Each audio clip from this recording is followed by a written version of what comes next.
How do you do, ladies and gentlemen? This is my regular Thursday blog where I give you the information about everything that's going on all over the world. You notice that since you're watching me, you don't have to read a paper, because if you do, you'll get a distorted version of everything. You don't have to go anywhere. You could just sit in your house. Forget television. I tell you the right angle on everything that's happening. They just give you information, and they don't know about what. They don't interpret it for you, and when they do, it's always on wrong-headed kind. That's always distorted. It's always one side. The news is never balanced. They call it balanced. The only thing that's balanced is me. I tell the truth, and I have no hate for anybody. People say, oh my God, he's a Republican. I'm a Republican when the Republicans are right. It so happens lately they're more right than the Democrats. When they're wrong, I'll tell you about it. I hate partisanship. You can't run a company on partisanship. How do you run a business? By trying to find out what's the right thing to do. If it comes out liberal or Democrat or Republican or conservative is not what interests you. What interests you is what's the right thing to do. Like right now, the situation in Israel. Now, it so happens that the situation in Israel is befuddling everybody, because they're all saying all over Europe how Israel is at fault, that we don't want to make peace with the Hamas. And the United Nations keep condemning Israel every day, no matter when there's violence there or anybody gets hurt or anybody gets killed. It's always Israel's fault. We're doing nothing but pleading for peace. They're killing people with suicide bombers every day in Israel, and it's our fault. It's as if Hitler wouldn't have bothered anybody if not for the Jews. It's their fault. If a killer goes out of his way to shoot into your building, is it your fault? Why don't you find out what you're doing that's causing it? What is Israel doing? They offered them all their land back, 20 different times at 50 different conferences.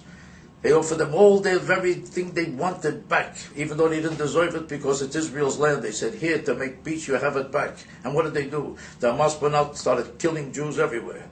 And to this day, they're looking for every excuse to lob in all kinds of bombs and all kinds of missiles and all kinds of suicide bombers, and we have to stop and catch everything every single day, because they're hiding on the buses and trains and homes and cars, and every single day Israel's preoccupied with stopping them. We're not sending one suicide bomber to them.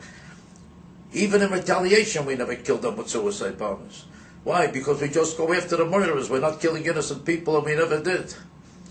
And the Hamas is just a miserable, murderous organization that's determined to destroy Israel. They say it and they mean it. How can nobody can understand it? The United Nations hears this from the Hamas every day. We're here to destroy Israel, and that's our mission. And the United Nations keeps saying, no, it's Israel's fault. Did we ever say we'll destroy them?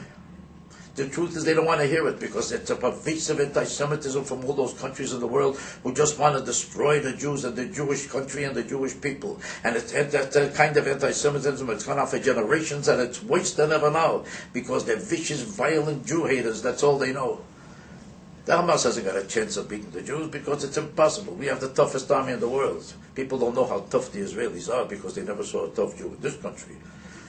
You ever see a tough Jew in America? I never did. You ever see 4 black people walking in the street and say, watch out, there's a Jew over there? I never heard that.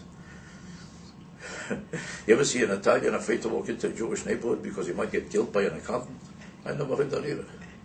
But in Israel, the Jews are tough. That's why the Hamas is wasting their time trying to beat us. They're aiming for their own destruction. The Israeli Jews are the toughest people in the world. I saw those Jews. I was in Israel. I saw them. I couldn't believe it. I thought they were Puerto Ricans.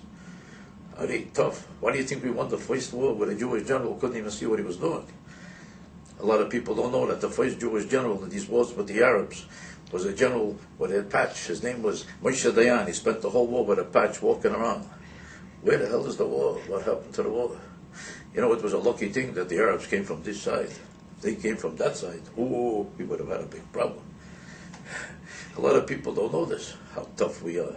We even have the hydrogen bomb. We've had it for 20 years. We never used it. Israel will never used it. You know why? Because it cost $187 billion. Now you think we're going to throw this away on an Arab? Not that fast. We told them, you want to see it? Come over. We'll show it to you. It's $1.25 an hour. Take a look at it. In that war with Egypt, we could have even had the Suez Canal. The Suez Canal, a lot of people don't know it. We could have had it. We didn't want it. You know why? There's no boardwalk. What the hell are we going to do there?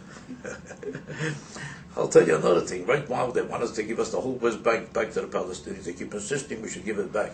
We've tried to give it back. We almost gave it back, and even now we'd like to give it back. Right now we can't, because the Prime Minister can't give it away. Did you hear about Prime Minister Omer? He would love to give it back. He can't. We found out it's in his wife's name.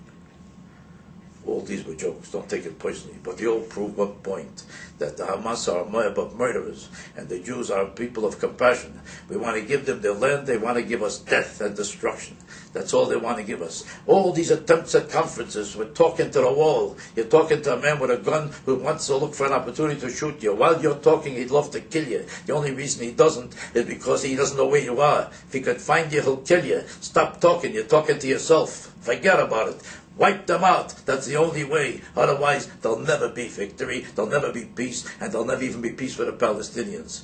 God bless innocent Palestinians. They deserve a good life too, just like the Jews do.